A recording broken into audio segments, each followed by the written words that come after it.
Bayangkan ini. Dua negara jiran. Dua destinasi pelancongan paling popular di Asia Tenggara. Bertahun-tahun, satu nama selalu disebut. Pertama, Thailand. Bangkok, Thailand guys. Phuket, Chiang Mai. Nama-nama itu dah lama jadi sebutan di bibir pelancong dari seluruh dunia. Tapi pada tahun 2024 dan 2025, sesuatu yang luar biasa berlaku. Apa Sesuatu guys? yang ramai orang tak sangka. Malaysia, negara kita sendiri, telah mengatasi Thailand sebagai destinasi pelancongan nombor 1 di seluruh ASEAN. Saya sendiri tidak sangka guys, Malaysia bisa mengalahkan Thailand guys. Malaysia menjadi pilihannya.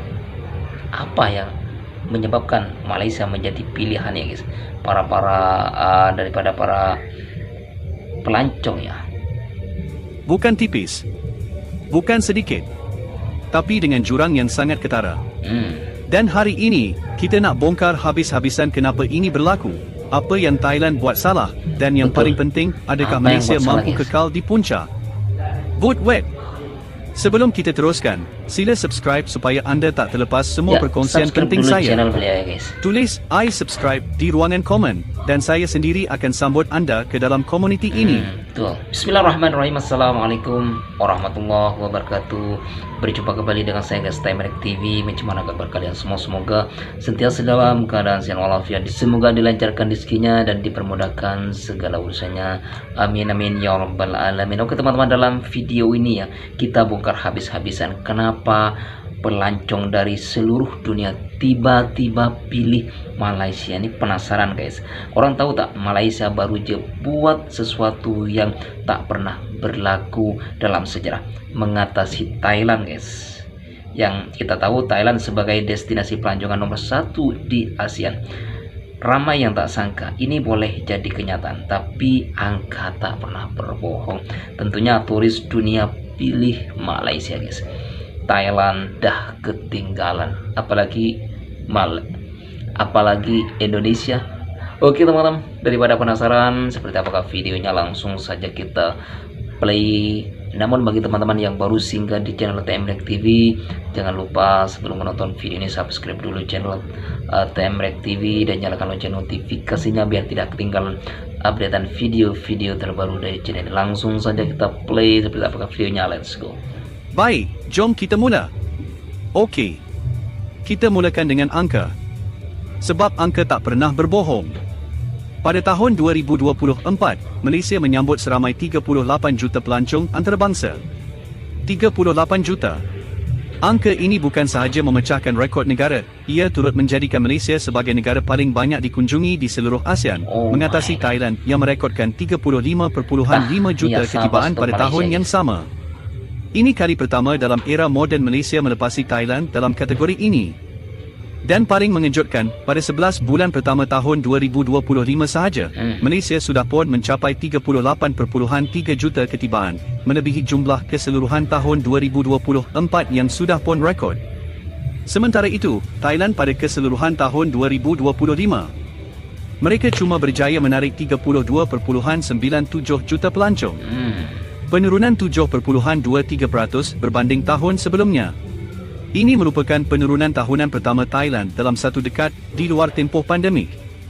Cuba korang bayangkan situasi ini. Seorang peniaga nama Encik Ahmad yang menguruskan sebuah hotel kecil di Georgetown, Penang. Pada tahun 2022, dia hampir menyerah kalah. Bilik-bilik hotelnya kosong. Anggotanya terpaksa dikurangkan. Dia dah hampir tanda tangan untuk jual hartanah itu. Tapi dia bertahan. Dan pada 2024, hotel kecilnya itu penuh tempahan setiap hujung minggu. Tetamu dari China, dari India, dari Timur Tengah. Dia tak ubah apapun pada hotelnya. Yang berubah adalah keadaan sekeliling Malaysia itu sendiri. Jadi apa yang berubah? Apa senjata rahsia Malaysia? Tapi ada satu perkara yang lebih mengejutkan lagi di sebalik angka ini yang kebanyakan orang terlepas pandang. Mari kita bincangkan senjata paling berkuasa Malaysia dalam perang pelancongan ini. Senjata yang nampak mudah, tapi impaknya luar biasa dahsyat.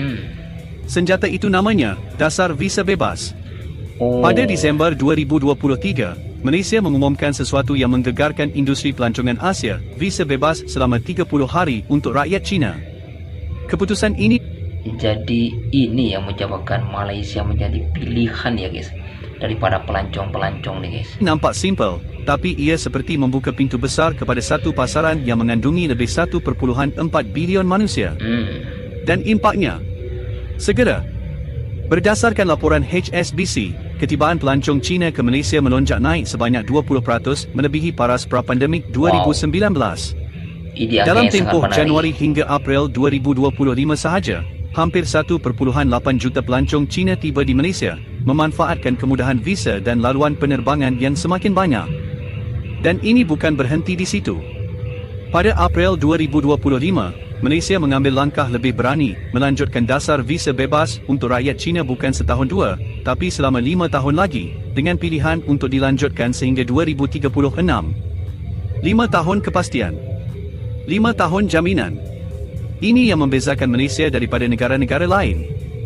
Bukan sekadar bagi visa bebas, tapi bagi kepastian jangka panjang supaya syarikat penerbangan berani buka laluan baru, hotel berani buat pelaburan baru, agen pelancongan berani promosi Malaysia dengan yakin. Hasilnya, penerbangan terus antara Malaysia dan China meningkat sebanyak 50% sejak 2019. 50% lebih banyak kerusi udara. 50% lebih mudah untuk pelancong China sampai ke Malaysia tanpa payah transit sana sini. Dan Malaysia tak berhenti dengan China sahaja. Kerajaan turut memperkenalkan visa bebas untuk rakyat India mulai Disember 2023. Kesannya pun luar biasa, ketibaan pelancong India melonjak 71.7% pada 2024 berbanding 2023. 71%. Laluan penerbangan baharu antara Chennai dan Pulau Pinang sahaja menyumbang kepada peningkatan 138% ketibaan pelancong India dalam tempoh 9 bulan pertama 2024. Korang faham tak betapa besarnya ini? Dengan dua keputusan dasar yang berani, China dan India, Malaysia berjaya menangkap dua pasaran pelancongan terbesar Asia dalam satu masa yang sama. Dan masa skim keadaan jadi lagi menarik, kerana seorang wanita terkenal dunia pun turut memainkan peranan yang ramai orang tak jangka. Nama dia Fan Bingbing. Kalau korang tak kenal, dia adalah salah satu pelakon dan selebriti paling terkenal di China, malah di seluruh Asia.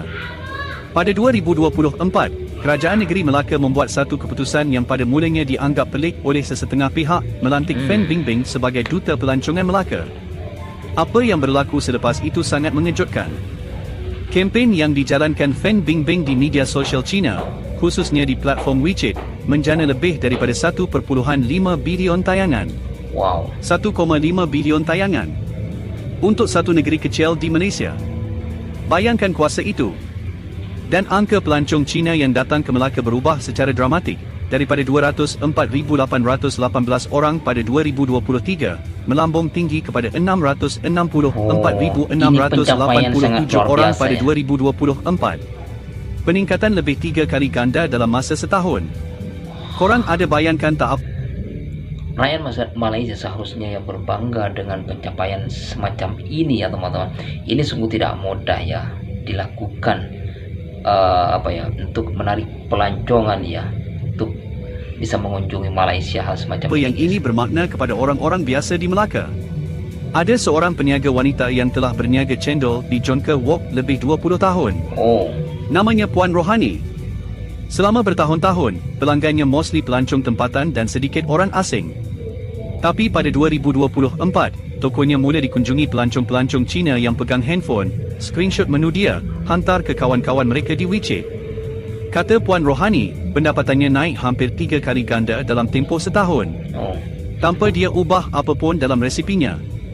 Tanpa dia buat promosi apapun sendiri. Semua ini berlaku kerana Malaysia mengambil keputusan yang tepat pada masa yang tepat. Tapi kalau Malaysia boleh buat ini, kenapa Thailand tidak dapat mengikuti jejak yang sama? Kenapa negara yang dulu dianggap tak tertandingi ini kini tertinggal jauh? Thailand, negara yang pernah menjadi raja pelancongan Asia Tenggara. Pada 2019, mereka merekodkan hampir 40 juta pelancong. 40 juta. Angka yang dianggap hampir mustahil untuk dicabar. Betul.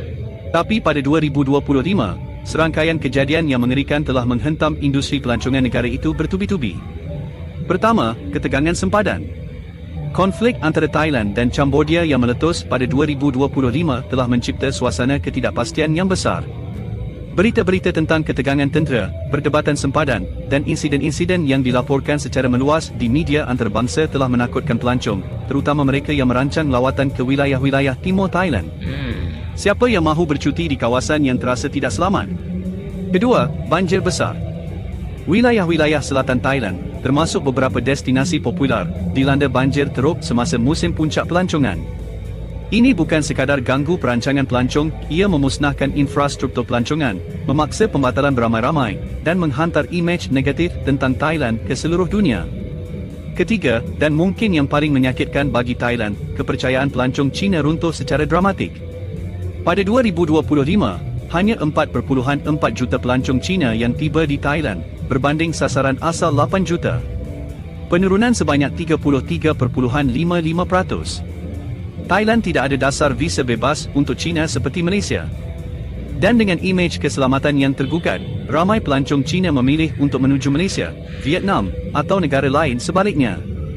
Bayangkan perasaan Kon Som Kai, seorang pemilik resort kecil di Phuket yang telah mewarisi perniagaan keluarganya selama 3 generasi.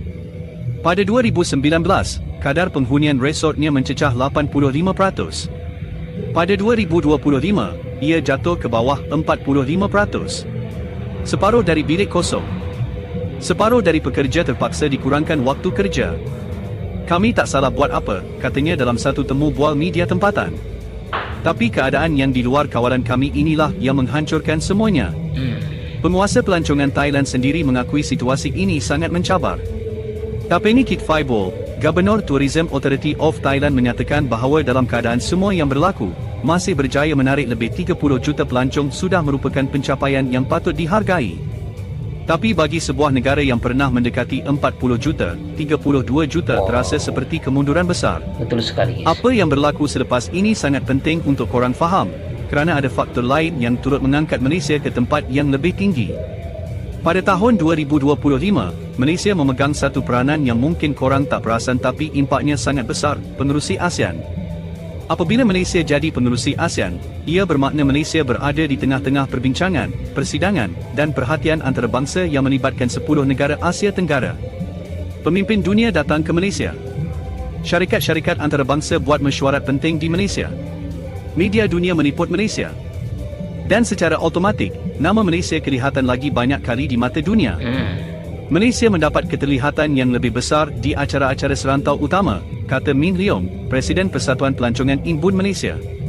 Dan itu diterjemahkan kepada angka, dalam tempoh Januari hingga Ogos 2025 sahaja, Malaysia menyambut 28.2 juta pelancong, meningkat 14.5% berbanding tempoh yang sama pada 2024. Apabila mereka tambah pelancong dari Julai 2025 sehingga Julai 2025, jumlah 24.5 juta sudah dicapai dalam 7 bulan sahaja, 16.8% lebih tinggi daripada tempoh yang sama 2024. Ya teman-teman, inilah alasannya kenapa turis dunia pada pilih Malaysia dan Thailand ketinggalan, guys, apalagi Indonesia. Ternyata ini adalah alasannya, guys. Banyak faktor yang menjadikan Malaysia menjadi pilihan. Oke teman-teman, terima kasih sudah menonton video ini. Mudah-mudahan video ini bermanfaat, dan jangan lupa jika korang suka dengan channel ini, sebelum meninggalkan channel ini, like, komen, dan bantu share. Saya Temerek TV undur diri. Wassalamualaikum warahmatullahi wabarakatuh.